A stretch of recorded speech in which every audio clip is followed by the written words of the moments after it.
जय हिंद साथियों, आप सभी का स्टडी विद उमराव चैनल पर हार्दिक स्वागत है, अभिनंदन है। साथियों, आज के इस वीडियो में हम सामान्य विज्ञान की 12वीं क्लास को देखने वाले हैं और मैं आपके लिए एक से बढ़कर एक शानदार प्रश्न लेकर के आता हूं जो या तो पूर्ववर्ती परीक्षा में आया हुआ है या तो आगामी परीक्षाओं के लिए संभावित है। ठीक है, वीडियो की परीक्षा भी होने वाली है, उसमें भी बहुत हेल्पफुल होने वाला है ये वीडियो आपके लिए। दूसरी बात, आप भारत देश के किसी भी स्टेट से बिलोंग करते हैं, अगर आपके सिलेबस में सामान्य विज्ञान दिया गया है तो बेटा ये वीडियो आपके लिए होने वाला है। और ये जो सीरीज चल रही है ना सामान्य विज्ञान की, ये हर वीडियो आपके लिए महत्वपूर्ण होने वाला है। चलिए, मैं ज़्यादा कुछ कहूँ इससे अच्छा है मैं आपके सामने प्रश्नों को रखूँ और उनका डिटेल करूँ। ठीक है, प्रश्न नंबर 1 है कि जीवन के लिए सबसे महत्वपूर्ण शक्ति का स्रोत कौन सी ऊर्जा है? तो इसका राइट आंसर है सौर ऊर्जा। सौर ऊर्जा न होती तो पेड़ पौधे भोजन बना नहीं पाएंगे, प्रकाश संश्लेषण की प्रक्रिया नहीं हो पाएगी, तो जब ऑक्सीजन नहीं बन पाएगी, कार्बन डाइऑक्साइड खप नहीं पाएगी, ऑक्सीजन का उत्सर्जन नहीं हो पाएगा, उस दशा में क्या होगा? जीवधारियों की तो मृत्यु निश्चित होने वाली है, मतलब पृथ्वी तहस नहस होने वाली है। तो अगर हम बात करें जीवन के लिए सबसे महत्वपूर्ण शक्ति का स्रोत क्या है, तो बेटा सौर ऊर्जा ही है, क्योंकि इससे आपके पेड़ पौधों का जीवन है और उनके जीवन से हमारा जीवन है। ठीक है, इसलिए ये मत सोचना कि हमारे भरोसे पेड़ पौधे जिंदा हैं, ना ना, उनके भरोसे तुम जिंदा हो। अगला प्रश्न है कि सौर ऊर्जा का रूपांतरण रासायनिक ऊर्जा में कब होता है? ये बेटा एक नन्हा सा पेड़ आपके सामने है, सूर्य की यहाँ पर जो है प्रकाश पड़ती है। ठीक है, सूर्य का प्रकाश पड़ती नहीं है, पड़ता है, तो उसे सौर ऊर्जा बोला जाता है। तो सौर ऊर्जा पौधे पर पड़ती है, उस दौरान क्या होता है बेटा? उस पौधे में प्रकाश संश्लेषण की प्रक्रिया शुरू होती है। ठीक है, प्रकाश संश्लेषण की प्रक्रिया शुरू होती है, उसके बाद ये सौर ऊर्जा आपके रासायनिक ऊर्जा में कन्वर्ट हो जाती है। ठीक है, किस में बदलती है? रासायनिक ऊर्जा में चेंज हो जाती है। तो राइट आंसर है बेटा, जब प्रकाश संश्लेषण की प्रक्रिया संपन्न होती है उस दौरान आपकी जो सौर ऊर्जा है वो रासायनिक ऊर्जा में कन्वर्ट हो जाती है। ठीक है, चलिए यहाँ तक समझ में आ गया। अगले प्रश्न पर चलते हैं। अगला प्रश्न है कि भारत की संपूर्ण ऊर्जा उत्पादन में नाभिकीय ऊर्जा का कितना प्रतिशत है? कहने का मतलब है कि भारत में जितनी सारी ऊर्जा का उत्पादन होता है, एनर्जी का उत्पादन होता है, लोगों के संसाधन को बेहतर बनाने के लिए, कल कारखानों को चलाने के लिए जो भी ऊर्जा उत्पन्न की जाती है उसमें नाभिकीय ऊर्जा का रोल कितने प्रतिशत है? तो इसका राइट आंसर है लगभग 3% ऊर्जा का उत्पादन हम नाभिकीय ऊर्जा से करते हैं। कहने का मतलब ये है। अगला सवाल है 1 किलोवाट घंटा किसकी इकाई है, किसकी यूनिट है? तो राइट आंसर है बेटा ऊर्जा की। ठीक है, ऊर्जा की यूनिट कौन सी है बेटा? किलोवाट घंटा इज द राइट आंसर। ठीक, चलिए अगले सवाल पर चलते हैं। अगला सवाल दिया गया है कि 1 किलोवाट में कितने वाट होते हैं? बेटा 1 किलोवाट में 1000 वाट होते हैं। तो ये तो भैया अच्छा प्रश्न है, लेकिन पूछा जाता है चलती हुई गाड़ी में बैठा हुआ व्यक्ति कौन सी ऊर्जा होगी? मतलब चल रही है गाड़ी, एक आदमी बैठा हुआ है, उसमें एक्चुअली कौन सी ऊर्जा होगी? तो बेटा गतिज ऊर्जा भी होगी और उस बंदे में क्या होगा? स्थितिज ऊर्जा भी होगी, दोनों होगी। कुल मिलाकर ये मान के चलो यांत्रिक ऊर्जा की स्थिति में वो व्यक्ति बैठा हुआ होगा। ठीक है, चलिए समझ में आया। अगला सवाल है कि ऊपर उठते हुए हथौड़े में कौन सी ऊर्जा होती है? हथौड़ा उठाया और ऐसे करके उठा लिया है हमने, तो उसमें बेटा आपको गुरुत्वीय स्थितिज ऊर्जा देखने को मिलेगी। ठीक है, कौन सी मिलेगी? गुरुत्वीय स्थितिज ऊर्जा आपको जो है ऊपर उठते हथौड़े में देखने को मिलेगी। अगला प्रश्न है कि वायुयान में ऊर्जा का कौन सा रूप विद्युत ऊर्जा में बदलता है? मतलब जो आपका वायु शक्ति में कह रहा है, ओके सॉरी, वायु शक्ति में क्या होता है? ऊर्जा का कौन सा रूप विद्युत ऊर्जा में कन्वर्ट होता है? तो उसमें क्या होता है बेटा? गतिज ऊर्जा। जो आपकी हवा चल रही होती है ना, अरे आपने देखा है बेटा बहुत सारी इस तरीके से जो है पवन चक्कियाँ लगी होती हैं, हवा आती है इनमें, तो इसमें कौन सी ऊर्जा होती है? गतिज ऊर्जा होती है। और यही गतिज ऊर्जा तो आगे चल करके आपकी जो बड़ी बड़ी मशीनें लगी होती हैं, पवन चक्की लगी होती हैं, उससे चेंज होकर के विद्युत ऊर्जा में बदलती कि नहीं बदलती? तो वही कह रहा है कि एक्चुअली में जो वायु शक्ति है ना, हवा में जो ताकत होती है वो गतिज ऊर्जा की वजह से होती है और इस वजह से क्या होता है? विद्युत ऊर्जा में चेंजमेंट कहीं ना कहीं होता है। ठीक है, चलो यहाँ तक समझ में आ गया। अगला सवाल दिया गया है बेटा कि एक तनी हुई स्प्रिंग को खींच, स्प्रिंग जानते हो ना, स्प्रिंग को खींच के तान दिया गया है, तो उसमें कह रहा है कौन सी ऊर्जा होने वाली है?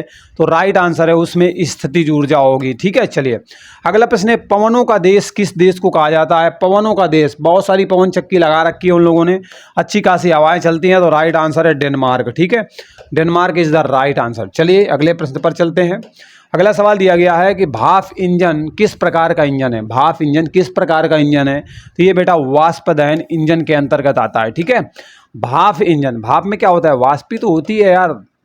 आप उबालते हैं पानी को, भाप बनकर उड़ता है, जैसे ही ठंडा आता है वाष्प बन जाता है कि नहीं। तो वही कह रहा है कि जो भाप इंजन है ना बेटा, वाष्प दहन इंजन के अंतर्गत आता है। ठीक है, भारत में जल विद्युत कुल मांग का कितना प्रतिशत उत्पादित करता है। भारत में जितना एनर्जी हम लोग यूज करते हैं, जितनी हमारी एनर्जी की डिमांड है, उसका 25% अकेले आपके जो है जल विद्युत से आता है। मतलब पानी से बिजली बनाने का काम होता है और 25% बिजली हम लोग जो है पानी से बनाते हैं।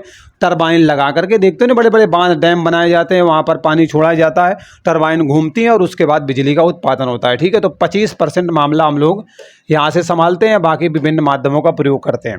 पवन ऊर्जा का कैसा स्रोत है। पवन ऊर्जा, अगर बात करें ऊर्जा का कैसा स्रोत है, तो नवीकरणीय ऊर्जा का स्रोत है।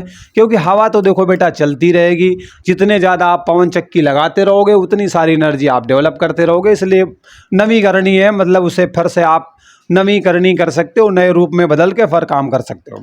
भारत का पवन ऊर्जा द्वारा विद्युत उत्पादन करने वाले देशों में कौन सा स्थान है। मतलब भारत हमारा जो है, हमारा प्यारा जो भारत देश है, वो हवा के माध्यम से या पवनों के माध्यम से दुनिया भर में बिजली बनाने वाला, विद्युत ऊर्जा उत्पन्न करने वाले देशों में कौन से नंबर में आता है। तो बेटा चौथे नंबर में हम आते हैं। ठीक है, चौथे नंबर में आते हैं कि हम लोग जो है पवन ऊर्जा से विद्युत ऊर्जा को बनाने का काम करते हैं। ठीक, चलिए अगले प्रश्न पर चलते हैं।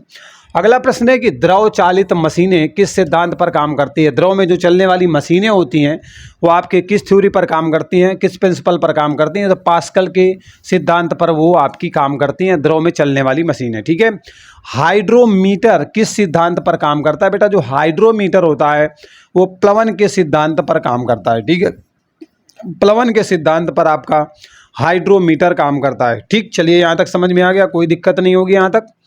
अगला सवाल दिया गया है कि जब बैरोमीटर का पाठ्यांक एकदम नीचे गिर जाता है तो इसका क्या मतलब निकलता है। बैरोमीटर का पाठ्यांक ऊपर था, एकदम यकायक क्या हुआ, नीचे गिर गया। अब एकदम तेजी से गिरा, इसका मतलब आंधी आने की संभावना है। एकदम गिर जाए तो आंधी आने की संभावना है। अगर पाठ्यांक से ऊपर चढ़ने लगे धीरे धीरे तो समझ लेना मौसम अच्छा खासा खुला रहने वाला है, और धीरे धीरे उतरेगा तो बारिश होने वाली है। ठीक है, चलो समझ में आ गया।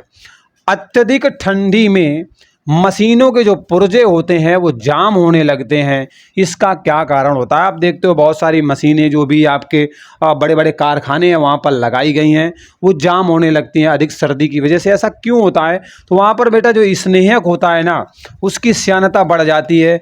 जो उसमें मोबियाल वगैरह एक्चुअली डाला जाता है ना, मोबियाल जानते हो नहीं जानते हो, तो वो जो डाला जाता है वो स्नेहक का काम करता है और इसकी श्यानता बढ़ने लगती है, इसलिए कल पुर्जे क्या होता है, जाम होने लगते हैं। ठीक है, चलिए यहाँ तक बेटा समझ में आ गया। अगले प्रश्न पर चलते हैं। अगला प्रश्न है कि फवारा किस सिद्धांत पर काम करता है। मोस्टली फवारा आपको देखने को पार्कों में मिल जाएगा, चौराहों में मिल जाएगा।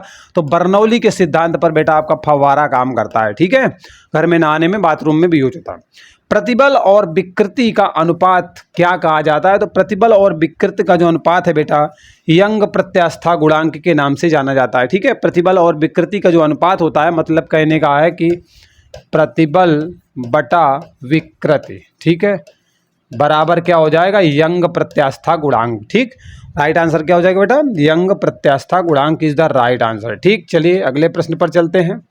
अगला प्रश्न क्या है, मतलब समाप्त हो गया आपका ये वीडियो। ठीक है, तो आपसे मैं आशा करता हूँ, आपसे विनम्र आग्रह भी है कि उत्साहवर्धन के लिए लाइक ज़रूर कीजिएगा, शेयर कीजिएगा। जिस भी सोशल मीडिया का आप यूज कर रहे हैं, पहली बार विजिट किए हैं तो चैनल को सब्सक्राइब जरूर कीजिएगा। और आप अपने क्या सुझाव देना चाहते हैं और वीडियो में कौन सी बातें आपको अच्छी लगी, आप प्यारा सा कमेंट करके हमें बता सकते हैं। ठीक है, प्यारा सा कमेंट करके अच्छे बच्चों के तरीके बताओगे।